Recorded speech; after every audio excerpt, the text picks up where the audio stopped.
What it means is a lot of trust within each other. You need to have some trust, which actually comes with a period of time. This is a relationship again that does not build up on documents. It's not a case that this part is not in the scoping document, hence I'm going to charge you extra for it.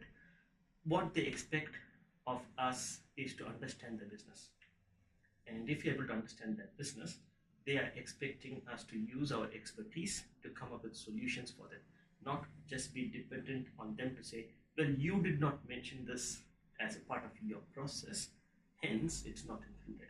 Yes, there are financial implications for both the parties involved, but everyone whom I work with, if we have been logical enough to talk to them to say, hey, there is a financial impact and this is what the reason is. In some cases, they have said no, yeah, but in most cases, they have said yes. And they have said, yes, I see your point as to why this could cost more.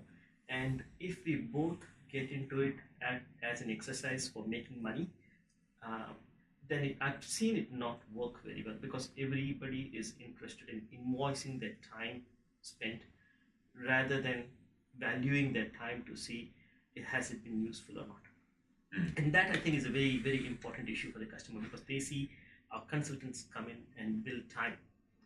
Of course, anybody can talk to about value proposition to say, you know what, I gave you this report and this report saved that person 3 hours kind of thing, and every week, and hence there's a value proposition to it. But yes, value proposition is important, but it's not just the value proposition, and it's not just I've done the report for them that's important.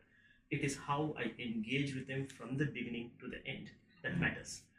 And it is me coming up and suggesting to them to say, okay, you want this report? How about doing it this way? How about doing it that way? Have you considered this and that? Rather than saying, no, you need to give me a specification document and I'll write it up and get you to sign it. So to a large degree, our business operates on trust. Yes, there are things we do need to get sign off and stuff like that every business has to do. But we don't want to be a business that is going to be waving the scoping document or the specification document in the customer space and say, hey, this is not how it works.